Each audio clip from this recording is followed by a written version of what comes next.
We do not have to wait for Aditi Kinkhabwala till 12:15 because we have the GOAT sideline reporter joining us right now live. What's up, Aditi? How are you guys? That's hard when I come in that way, when I'm sitting here saying, hey, I need to get this in before my very, very late workout.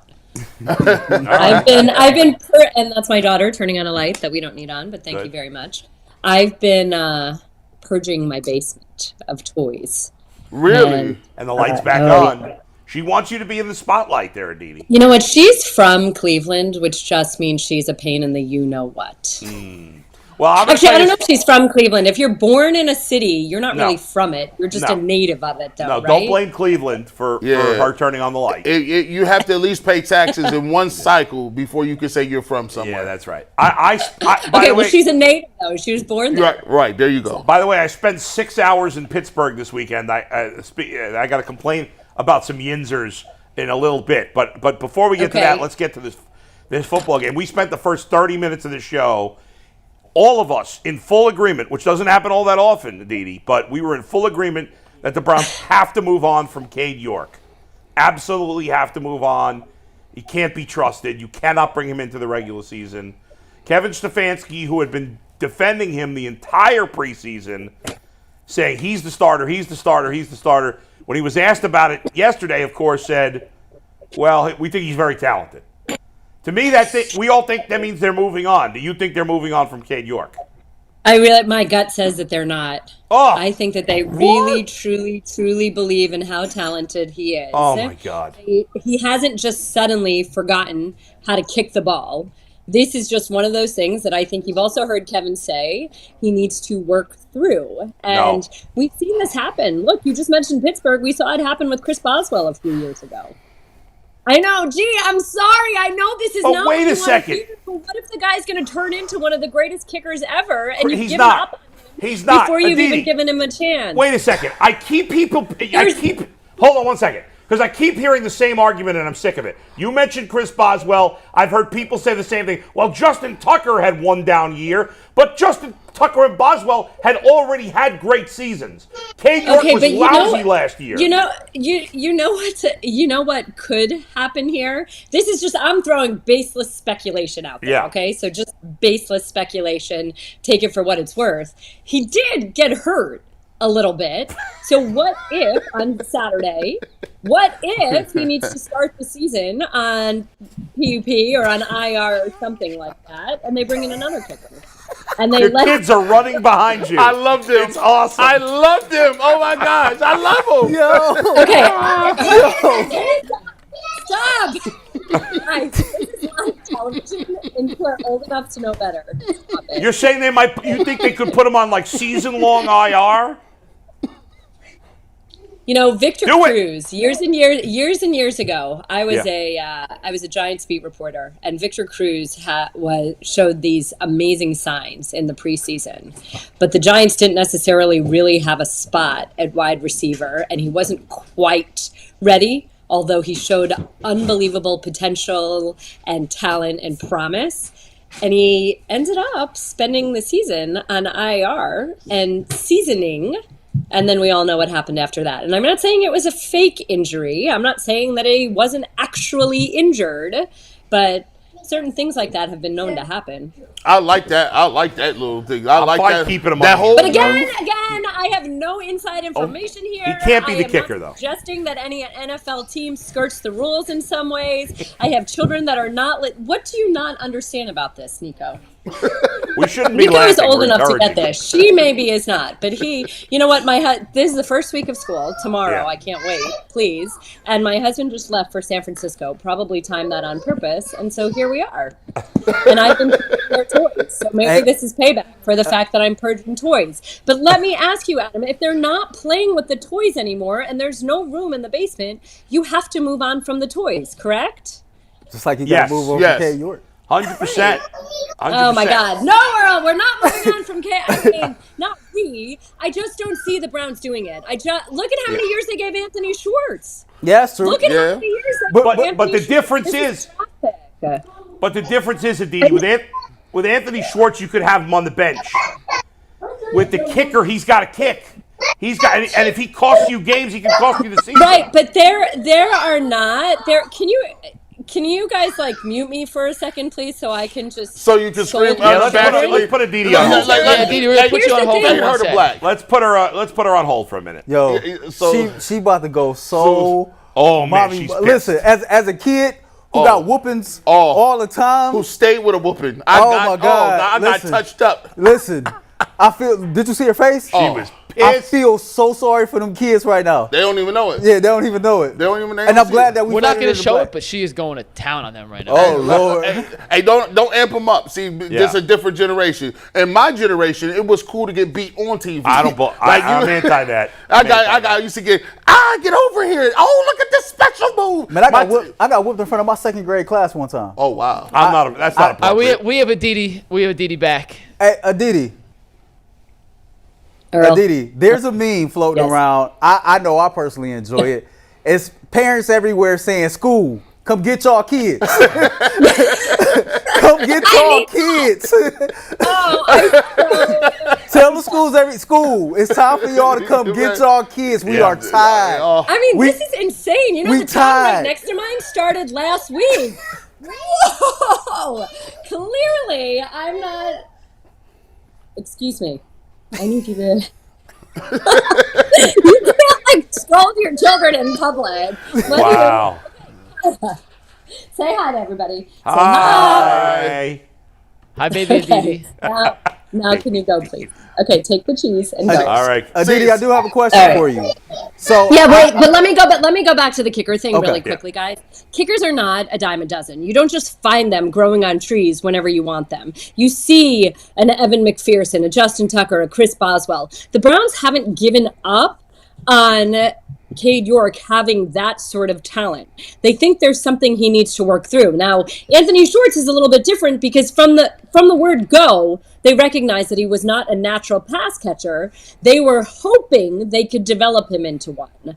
Cade is a kicker. He does have the leg. He knows how to do it. There's something going on right now, and let's not forget, he's not a kid, but he's a young man, and there were certain things that kind of were not set up for him to succeed a year ago. And so they're just not going to give up. They're not going to sit here and say, okay, well, maybe in some ways we messed with his head a little bit, and now we're just going to throw him to the wolves. Especially because they still believe in his talent. Robbie Gould, Aditi. We need Robbie Gould. Aditi, I thought the 49ers were bringing him back. Well, Who was bringing him back? I think they offered him a deal. Oh, did they? I think they offered him a deal. Not sure was that. Aditi, I am huge on Martin Emerson Jr. I've told McNuggets plenty of times, I think by season's end, that he can be the best corner on this team. When you look throughout the preseason, he was the guy who really made the play on the I think was it the McLeod interception against Kansas City. You've seen a couple preseason games ago, snatched the ball out the receiver's hands even though they blew it dead. I think this guy can take a major step forward. I know I had Grant Delpit as my breakout player for the Browns defense in 2023. I think I want to change that right now to Martin Emerson Jr. Are you seeing what I'm seeing from this guy? I think everybody's saying it. I mean, if he could be even stickier than he was a year ago, he is even stickier. And that kid has so much moxie and so much self-confidence. And he's playing in a great secondary. I mean, if you're a quarterback, who are you throwing towards? You want to throw away from Denzel Ward. You want to throw away from Greg Newsome, especially if he's in the slot over there. And then you're not throwing at MJ Emerson. So, yes, I totally see it. And I think that all of them are going to look even better because of how fierce this front will be. And don't forget, that's the number one rule in defense, is that the rush and the coverage go together. The better the rush, the better the coverage looks. The better the coverage, the better the rush looks. Well, I'm going to piggyback off of what Earl was saying. It's like, yeah, I love what Martin Emerson is giving me. I love that. I like what Greg Newsome gives me. I'm just, I don't, why does Denzel Ward get hurt all the time? Like, he's in the concussion protocol as a cornerback who covers people. That's kind of alarming. Is he tackling wrong or what's going on with Denzel? You know, I'm definitely not smart enough to tell you that. I don't have a medical degree, and so I can't give you that piece of it.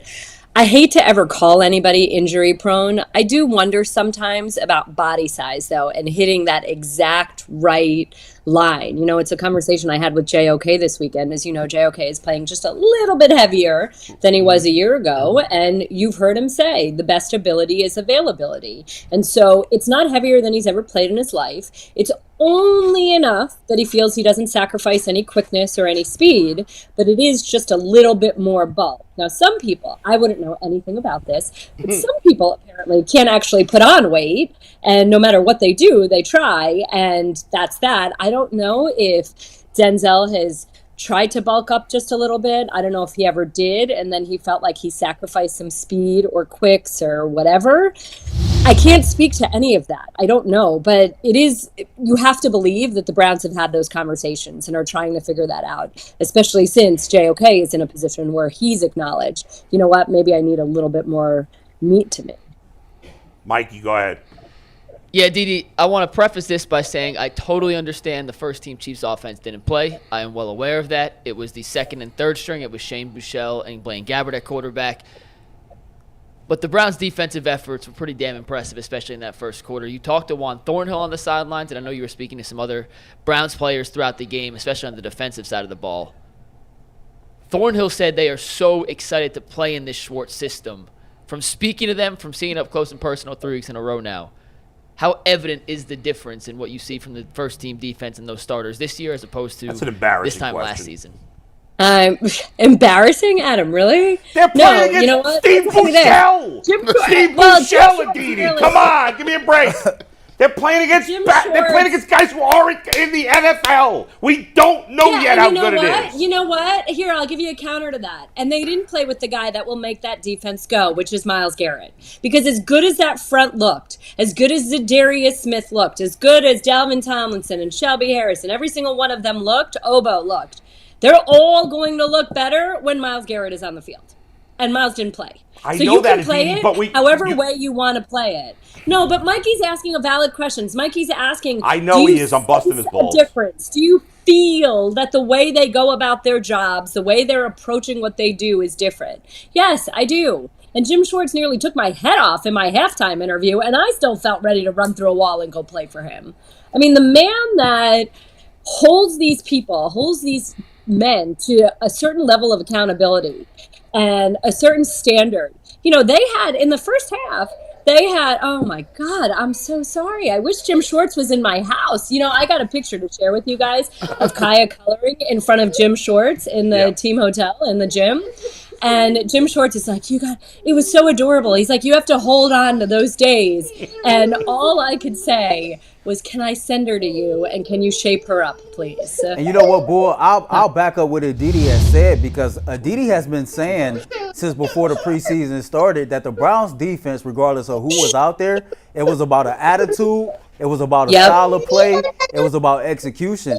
And, you know, Aditi, I got beat up on Twitter, too, because I was raving about the Browns defense going up against the twos. But the reason I was is based off the information given from Aditi before they even played the preseason game. But here's the point. We can't judge the defense till they play a real game. I think you can, though. No, you can't. Of course. I think you can. Yes, you can. Of course when they play one quarter against backups. It's just like we're judging Dorian Thompson-Robinson, who's playing 2 quarters. There's not the time for the team to adjust. There's not starting players. You can make, little judgments, but you can't say that's what it is. Adam, preseason part doesn't of mean being anything. a fan.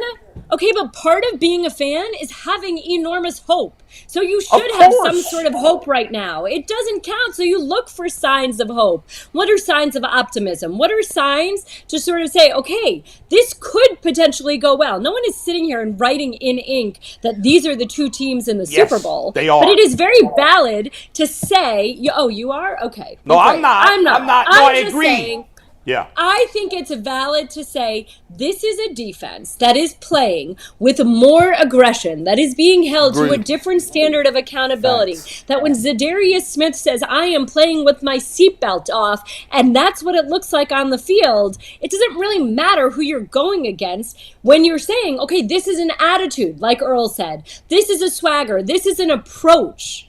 And look, again, to your point, Adam, you're right. They had 3 interceptions, 2 pick sixes, and Jim Schwartz was like, this is no way to play. You can't go from big play to giving up big play. That's not how you play defense. Okay, fine, great. That should make you feel good. That is not somebody sitting here and saying, oh, well, great, at least we got 3 turnovers. At least we made 3 splash plays. That's not what the standard for the Browns defense is going to be this year. And so that you should feel good about. Standard shouldn't be determined. We shouldn't be doing turnover chains in the preseason. To me, that's loser mentality. But here's the thing. Being excited about the preseason Wait, is loser mentality. That's just Juan having fun. That turnover chain is lame. Let's all admit that. It's not even Juan. It's Tony Fields who lame. brought that. Tony Fields brought in that chain this past week. And it was Juan who said, hey, you know what? Let's take it out of the locker room. And then it was Za'Darius that as soon as he saw that comes running to the sideline, grabs the chain, puts it around Juan's neck. And then, of course, he got to wear it for exactly 2 plays before Rodney McLeod is intercepting a pass. It goes around Rodney's neck. And then all of a sudden, Caleb Biggers, who's out of a job, P.S., gets an interception, and it's Juan Thornhill screaming, where's the turnover chain? Where's the turnover chain? Let them have a little fun. It's a game. Let them enjoy themselves. It's the preseason. I mean, I think it's so, ridiculous to sit here and say, no, you're not allowed to enjoy your job. Well, That's Didi, fair. I couldn't have said it no better than that. Got him. That's fine. Have fun. But thinking this means anything to me is crazy. But crazy but I was going to ask you this question. It does mean something because one of my favorite quotes in all of football is Mike Tomlin saying, "The standard is the standard.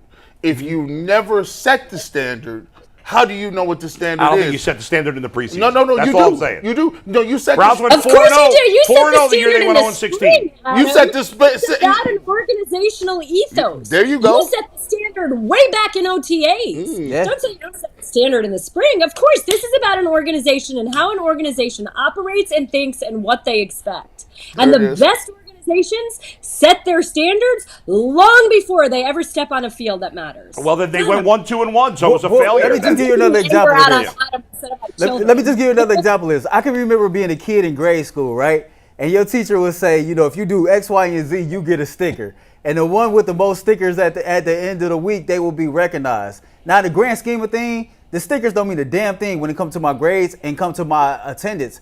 But it's a psychological thing. You know what? Let me get my hands on that sticker. I want to wear the chain. Good. And so, these guys, they just having some fun. But I definitely agree that the attitude, the standard, the swag, all of that, you set that before you get to the regular season. Because you can't come out against Cincinnati in week 1 all of a sudden trying to find your identity. And if they play poorly in week 1, what did all of this matter? You still, the identity is the identity. But even Jim Schwartz said with some of the backups, right? He says, he was pissed off at the effort. Aditi, correct me if I'm wrong. But he felt like some of these backup guys who was trying to make the team, that they should have played a little harder. Yeah, y'all got some turnovers and y'all made some plays, but you turn around and you giving up 30-yard, 40-yard passes. That can't go. So all I'm saying is you establish who you are right now. You can't roll into week 1 and last year we were saying the same thing. Yes. Look at this defense. They're going to be good. They're going to be there, all this. And that's the whole point, is that they made a change. They invested in that defensive front. They didn't just sit here and say, okay, we'll see if the young guys in the interior of the line show up. And they made a change at defensive coordinator. They let go a guy that they personally liked, and they brought in somebody who's one of the biggest taskmasters in the NFL. Yeah. So, again, don't compare. Okay, so last year didn't work, and they're making a change. And then the other thing, Adam, you're sitting here and saying, what happens if it doesn't go well week 1? You're just going to give up on the whole season? You know what? A few years ago in Kevin Stefanski's first season, I was there when it went awful against the Ravens. It was the worst week 1 showing I've perhaps ever seen in my entire life. And you know how the Browns ended that season? By going to the playoffs and beating the Pittsburgh Steelers at home. Don't give up after 1 week. I get what you're saying. I'm not saying I'd write off the season. But the idea, I think we're going in circles at this point. It's fine. If you believe that playing well with 10 plays against a backup offense, against a quarterback that's never going to play in the NFL is meaningful, maybe you're right. I don't know. I don't see it that way. I think in Cleveland, we spent too much time telling ourselves how good we are before we've proven that we're good. And that's what you got. You got to win when it matters. You got to play well when it matters. But I don't think anybody's saying it's an either or. I don't think anybody's sitting here celebrating the preseason. Yeah. All right, well, you would know better because you do wake up in that city and you're listening to talk radio in that city. So I will give you that. it's delusional if you're sitting and thinking that you've won anything with the preseason. But you can see signs of hope in the preseason. You can see things to be optimistic about in the preseason. You can also see where you may potentially need some help, which is what is going on this week with all this roster maneuvering. Would you agree? And I agree with everything you said there. Would you agree it is laughable that people think Dorian Robinson-Thompson is good based on 3 preseason games where he's played like a quarter or a half? Good is such a weird word for me. I think he's promising. There are actually people in our fan base. I think he's showing enormous promise. I think that he's given you everything you could have wanted in the preseason and something more. And that goes to work ethic, that goes to attitude, that goes to approach. And even though they weren't shopping Josh Dobbs, and even though that phone call for Josh Dobbs surprised them, they're not making that move if they don't think that he is promising, that he's showing potential, and that he is good enough to be the number 2 quarterback. They're not bringing in another quarterback here to be Deshaun Watson's backup. And I spent a lot of time talking to Deshaun Watson about this because I've also spent a lot of time with a lot of teams where they had a veteran quarterback who still had a veteran in the quarterback room because it was someone to talk to. It was someone's brain to pick. It was someone that you trusted to say, hey, what'd you just see out there? What'd you just see out there on the field? Right. I mean, think about Ben Roethlisberger all those years with Charlie Batch or with Bruce Gradkowski or even with Landry Jones, as opposed to with a young guy. I mean, Ben Roethlisberger is ostensibly going into the Hall of Fame. He doesn't need to pick somebody's brain, but he wanted to have an older guy in the room. And so I asked Deshaun about that. And he said, yeah, Josh Dobbs is obviously one of the smartest guys in the league. Josh Dobbs obviously has played in the AFC North, so he has a ton of familiarity with the AFC North. But he also said he's excited for Dobbs to get a chance to start, and he's a veteran. And also, Dorian Thompson-Robinson is making an active effort to be an asset. And I can tell you this, and I told you this, I think, just a week ago. I watched him on the sideline. He is engaged in every single conversation that the quarterbacks are having or that Deshaun Watson is having with Alex Van Pelt or Kevin Stefanski in a way that Kellen Mond wasn't. He's sitting right there. He's listening. He's sticking his head in. He's looking at the tablet too. He's asking questions. So he recognizes that part of being in that room is, again, I'll use his word, being an asset to the starting quarterback. Browns aren't making this move if they don't think that he can be all of those things. Aditi, I just want to make a quick analogy. Now, you work on the sidelines, and in your profession, you do hours and hours of research on both of these teams just to get the opportunity to possibly say 3-4 times on air a question to get one of these players or to speak. I kind of compare that to, when we talk about whether practice or preseason games. Do you find that your preparation during the week is akin to preseason games and getting acclimated so that you prove and show your worth on those 3 to 4 questions with the work you put in prior? I'll give you a perfect example of that. So during the regular season, one of the worst things that a sideline reporter can ever do is speak over a snap. The most important thing is that the play-by-play guy gets to say exactly what happens. You cannot be talking over a play. If you remember a year ago, I went viral with that Tua story. I had to tell that story in, I think, 20 seconds in between plays.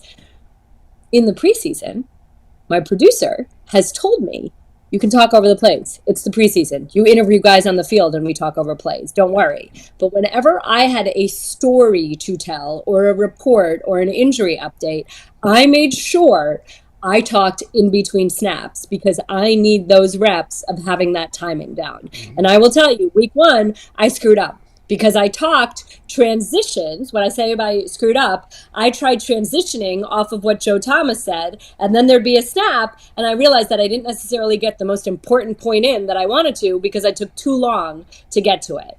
That's the preseason. So I was better with my updates and my reports week 3 than I was week 1, at least for mine, week 4, week 2, whatever, however you're looking at it. And that's how you want it to work. That's what the operation in the preseason is. So yes, perfect analogy. Thank you very much, G. You're welcome. Aditi, I love fighting with you on the air. It's good arguing with you. That takes me to my next story. So I went to Pittsburgh. Oh boy. I was supposed to go to Pittsburgh we were planning to go for the yesterday afternoon game. And at the last minute, it was like 3 o'clock on Saturday, right? The Cubs and Pirates were playing at 7:15 Saturday night. And at 3 o'clock, I got a note, on wherever I was looking, that the Cubs were calling up one of their top pitching prospects to pitch Saturday night. He's going to make his major league debut. So my wife was out. I called her. I said, we're going to game tonight. Forget tomorrow. I want it because if this guy becomes the next great Cubs pitcher, we could say we were at his first game. So we get in the car. We got going probably about 4:30. All right? We got 4:30. No traffic, but once we got to downtown Pittsburgh, a little traffic right by the stadium. Sure. I thought it'd be empty because the Pirates stink. So I thought there'd be no Pirate fans there, but what I didn't realize it was fireworks night. So the place was sold out. The game was, if it wasn't sold out, it was close to sold out. So anyway, we went down there. From a baseball perspective, the Cubs pitcher they called up, a kid named Jordan Wicks, was their first-round pick 2 years ago. First batter of the Pirates hits a home run. Next batter a single. Next batter a walk. He goes 2-0 to the fourth batter. Pitching coach comes out. He then retires 15 batters in a row with 9 strikeouts. Did great. Got his first major league win. So he turns into a great player. But there was this couple sitting in front of us. I wanted to beat the shit out of both of them. Now, I would never hit a woman, so I'm not going to do that. But the guy he probably could have kicked my ass because he looked like he was 20 years younger than me. But it's one of those, did you ever go to like anything, a sporting event, a show, and there's a couple sitting in front of you that they're kind of newish on the dating. They're trying to impress each other. Every 10 seconds, they're making Instagram freaking videos. They're both drunk. They're both obnoxious. And I'm blaming you because it's your city. They were out of line, these people. And you got to get them under control, will you? Okay, first of all, how do you even know they were from Pittsburgh? What if they were just like you and they'd driven in from Cleveland? They were Pirate fans. That's a great point. Nobody wants the Pirates outside of Pittsburgh. Cooking right now. Taking bull to school She today. This cooking is today, embarrassing. boy. Aditi, they were definitely from Pittsburgh. I heard the Yinzer Well, accent I'm on going to them. be on the radio with you, okay? If this is the way I'm treated. What's that? And let me tell you something else. The girl was basically naked. She was basically, I don't understand how some people dress. This girl was basically naked. I mean, Her first boyfriend you was asked a me to complete defend tool. Cade York. Then you asked me to defend Jim Schwartz and his defense. And now you want me to defend people that I've never even seen or met and know nothing about? Come on now. And it's not my city. I just live there. But everybody, I'm kidding. But you've seen that couple, right? They're so obnoxious. What's with the Instagram videos? They didn't pay it. You could tell even the people that they were with didn't want them to be there. There were like 3 other women sitting there. They were like, oh, God. Who invited these idiots to the game? We all know people like that, Oh, though. God, they're the worst. It's part of storytelling, I guess, right? Yeah. All right, guys. See ya. I really apologize Get for those my kids children. in line, will you? Bye, Aditi. Talk to you later. Hey, this is the best you've Bye, ever been, guys. Aditi. This is you it. killed it today. Salute to you Feisty and Aditi shout was out to on your one kids. today. See you later. Awesome.